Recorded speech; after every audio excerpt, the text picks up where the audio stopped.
You're listening to Eric Rogel Talks with Warriors, Lovers, Kings, and Heroes, where you'll hear real stories of the journey to modern manhood, told by the men who lived them. Raw, real, and 100% unapologetic. And now, here is your host, Eric Rogel. Hey, this is Eric Rogel, and thanks for joining us on Warriors, Lovers, Kings, and Heroes.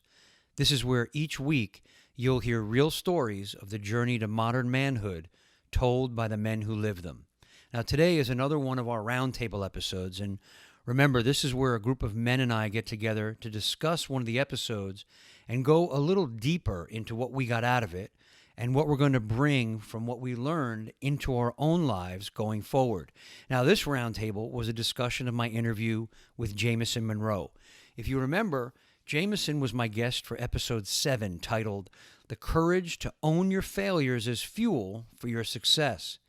And Jamison experienced a lot of failures. From his early teens, he had issues with drugs and alcohol, severe issues with drugs and alcohol. And he ended up having several stints in rehab before finally committing to his sobriety. And when he did that, he started rehab centers with a pioneering method of helping teens and young adults with their addictions, as well as with other issues like eating disorders. Now, during our roundtable, we also talk about Jamison's issues with his family, especially with his father, and how his father finally owning his part in Jamison's situation was the catalyst for helping him face his addictions and get sober. So if you need a refresher on that episode, go give it another listen. Joining me for today's roundtable are a few of the regulars that you know. We've got John Archer, former corporate guy who's now an entrepreneur and is also a key member of my WLKH podcast team. We also have Tom Byrne, an entrepreneur, CEO, and business advisor, and is a married father of 3 grown women. And we have Alex Borges, a former combat Marine who now teaches warrior workshops. And we have Barry Weinberg, a chiropractor and self-discovery life coach. And Barry's going to lead us off talking about how he related to Jamison's story in his own life. To be honest, of all the podcasts, Jamison's probably the guy I related to the most. I can't say my story in the early days was as severe as his, but much of what he went through and what he learned and what he teaches his clients was so parallel to me and my life. So I actually listened to him twice because I got so much out of it. You know, the theme that I've been getting through all the podcasts is there's no excuses, that we can learn from our failures. And but what I really got from him was that, you know, it's through our greatest wound that we find our greatest gift. And by giving that gift to others, we start finding our purpose and our fulfillment in our life. And I think he quoted, the most selfish thing we could do is to help another human being. And boy, did I connect with that. You know, in the work that I do, network spinal analysis, life mastery coaching, it's not about getting rid of the stress and the pain and the symptoms. It's about learning to use them as fuel, you know, for our growth and our development. I can see with his work, he's doing that. You know, it was very powerful for me. Yeah, Barry, I had the same impact of what you said, which I think you said really well, is that sometimes in life we have these challenges that are thrown at us. And I think obviously Jamison worked through it, but it's also the introspective of looking back and instead of making excuses about it, using it as a step forward, as a way of, okay, you know what, maybe this challenge, this kind of hero's journey that I went through, maybe there's a reason for it. And maybe that is the underlying part of my purpose and kind of diving into it as opposed to falling away from it. It was really cool how he used that to inspire his mission and purpose and really pay it forward. Yeah, absolutely. And what I think too, guys, I'm just going to add to that is, I think it's looking for the value in anything that happens, whether you perceive it as positive or negative or success or failure. When you look for the purpose behind it, the value in it, all of it, whether or not someone else would consider it a mistake or a failure, is a positive experience, right? As long as it propels you forward. Similar to you, Barry, this Jamison episode had a lot of impact on me from his childhood and growing up. And not that I had the alcohol and the drugs going on in my high school life, but the pressure of the performance and good grades and athletics and all of that, especially from my dad. I could feel a lot of that. You have to win. And if you don't win, it's like that all or nothing. And I could feel a lot of that pressure. And I really liked how he said later on in the interview, when you guys were talking about commitment, how commitment can be just taking a little taste or a little bite of something. It doesn't have to be this all or nothing thing. As long as you're committed to it, you're taking your steps forward, you're making progress, and you're moving towards your goal. And it really helped me understand that childhood that I had, and kind of a little bit of healing from it as well, just to, as I can catch myself still to this day getting discouraged when I just don't get what I want, or I haven't got the goal, but I forget to look at the progress I've made or the steps I've taken towards it. So that was big for me. And the other thing that I took out of this was really the notion of not giving up. I mean, this guy going through rehab as many times as he did, and the severity of some of the things he was talking about was pretty crazy, and how he just didn't give up over, 6 years in and out of rehab. He didn't give up, and he made it. And there's plenty of things that are much smaller than that in our lives, and we might get discouraged or want to give up, and can always go back and remember what he was saying, and just that notion of not giving up. So those are two powerful things for me. John, I want to add to that too, because I think that, your first point, what I get out of that is how important it is to take the wins, right? Just how important it is to give yourself that every day and say, I wanted this, I made this little progress, and I move forward constantly. And I think for me, I know in my life, I wouldn't ever look at the wins. It was the failures, the losses, the setbacks that really stuck out more in my mind than I would dwell on them. And when you really go through the wins and look at, well, okay, that did happen, but here's the value in it, and then here's the good stuff that happened today, it's much easier to push yourself forward. Absolutely. And there's a quote from a movie, I believe it was from Ricky Bobby's dad on Talladega Nights. If you're not first, that's a very quotable movie, John. That's a very deep spiritual. Yeah, it actually is. And then if you're not first, you're last. And at the end, he kind of said that, and he kind of, what the heck is that? There's always the win. There's always progress, and you don't. It's not an all or nothing kind of thing. At the end of the movie, when he said, when he repeated that to him, the dad was like, "Oh man, don't listen to me. I was drunk, man. I was stupid." What I got from it is, one, the similarities, and what I'm getting from not just this podcast, but a lot of them, is a really deeper understanding of how we're all just a damn same. The details of finances might be a little bit different. The scenery of the movie might be different, but the plot of being human and the hero's journey is the same in all of us. And that's what I really took away from it. I've got a fair amount of experience, addiction all around me, things like that, and recognize where people are treating the symptoms at times and not the core, for sure. And I've also developed a lot more compassion for those that I haven't talked to in a long time. My way of dealing with it was cutting people off. I really don't deal with my family very much at all.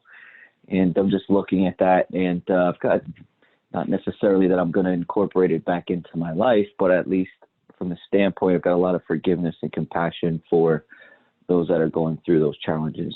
There's a lot of acceptance there, Alex, what I'm feeling too. And I was going to bring this up.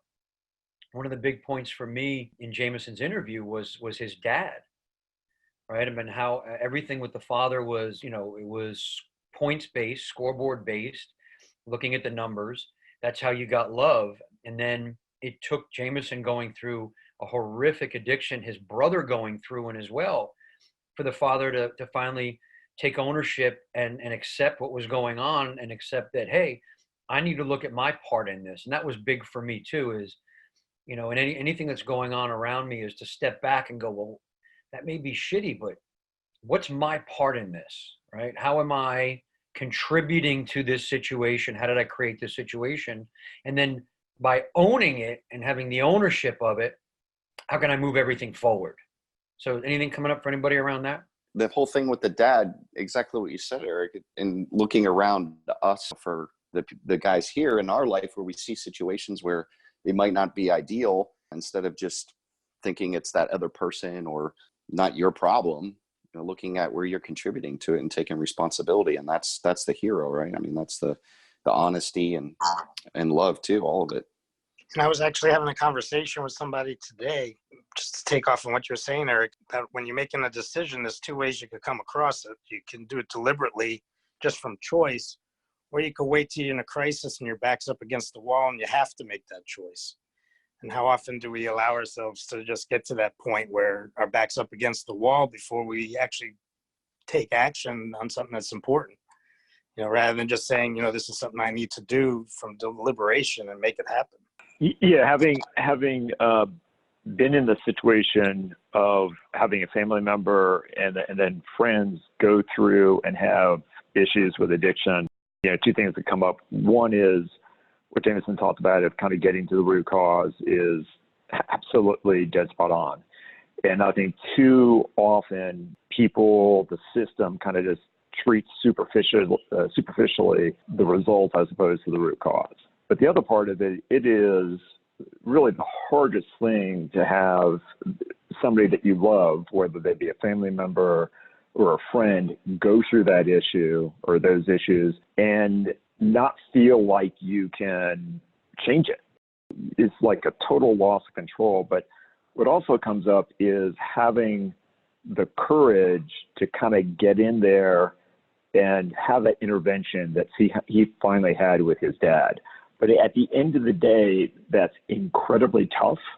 But at the end of the day, that individual person like Jamison finally made the commitment to himself. That last, I think it was the seventh time. You have to do it for himself. You can't, for somebody who's going through that and has core issues that they're dealing with, you can't do them for them. You can support them, you can challenge them, but at the end of the day, they need to take their life back into their own hands and take that commitment and move it forward. Tom, what that brings up too is I remember now, as you're saying that, I believe at the end of the interview, I asked Jamison something about, he was talking about the root cause, and they give the people that are in the program books and movies and things to read, listen to. They're listening to the podcast now as part of the curriculum there. And I asked him, at what point do you say, like, oh, don't drink, don't do drugs? And he said, I never say that. We never tell them not to drink or do drugs, because if we're doing our job and we're doing what we're doing it right, they make the decision themselves. I should not be drinking. I don't need to do drugs. And that was so powerful for me, because so often, I know even for me in my life, influences on me and me influencing other people, the shoulds, right? You should do this. You should not do that. Where if it's just an example, or you just are showing the positive way, they make the decision themselves. And it's far more powerful when somebody makes their own decision on what to do or not do. I went to personal trainers and things like that, and I ran into one: you should work out because you love your body, not because you're trying to fix something. And I feel that they're building self-esteem and get the people to the point, would I wish this type of life on my worst enemy, then why am I doing it to myself? And from self-love, they make the decision like, no, I don't want to live my life this way. Yeah, exactly. I agree. Exactly right. I mean, that's the thing, is you make your own decision. So anything else coming up with Jamison? One other thing, Eric, I just wanted to mention, and as I listened to it and looking at the underlying issue, we've talked about that before, it just made me realize how normal it is in society today to just cover things up, not talk about how you're feeling. And I had a very similar thing with my family. It wasn't a broken household or anything, but talk about your feelings. That was something that was like, even talking about not talking about your feelings was not really a thing we did. And it's just normal. And until you can really look at that and how you're actually feeling, what's underneath, and share it and be open about it and honest about it, it's never going to change. But what struck me was this is what's normal in society. And this is why we have people running around like zombies and not really feeling anything, because they're covering stuff up. And for me, it was just a very glaring, wow, this is really what's going on.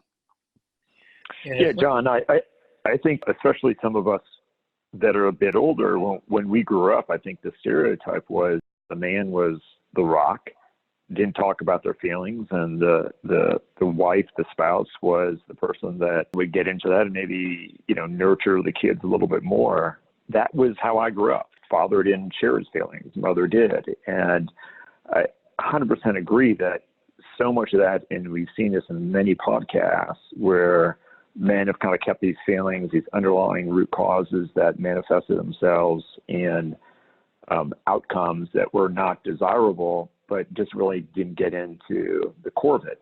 And that doesn't mean necessarily, okay, going to a shrink or anything like that, but it means we are here kind of talking about your feelings with men in a community that you can just be open, honest, transparent about, support each other, and also call each other out on your shit. It's not all about being passive, but telling your brothers, hey man, time to step up and get over it, move on, but also, being there to be supportive at the right time as well. Absolutely. Yeah.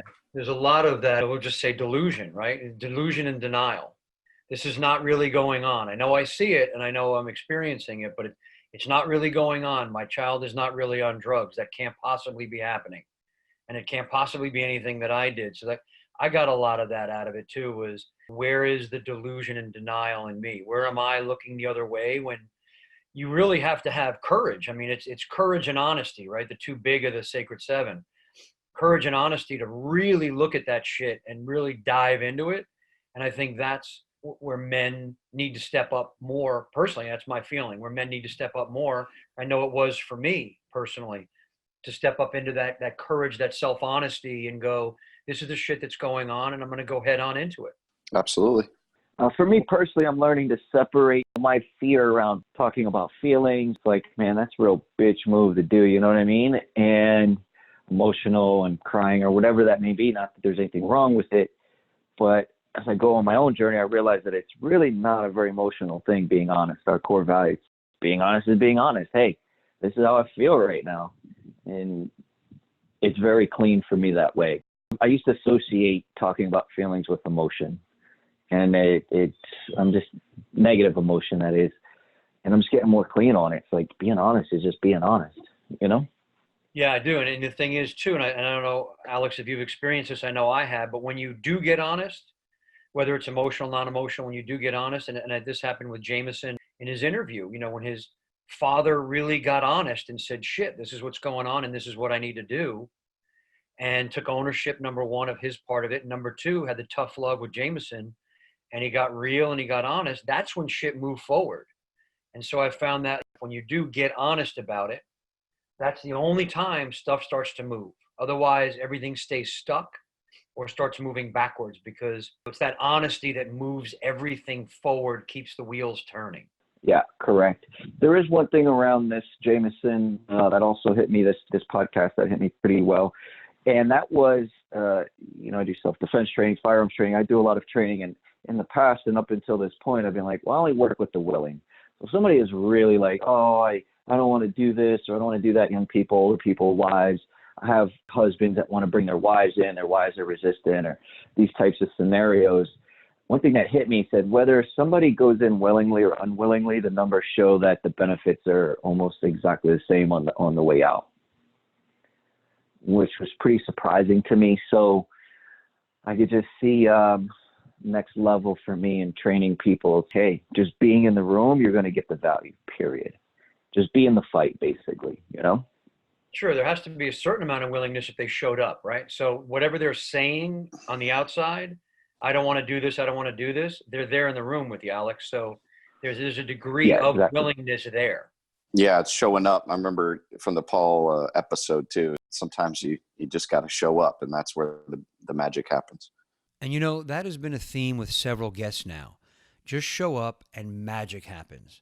When you're present and willing and ready to do whatever it takes, those are the successful men, not the ones waiting for things to happen to them or resisting moving forward. It's the ones who show up who take the wins.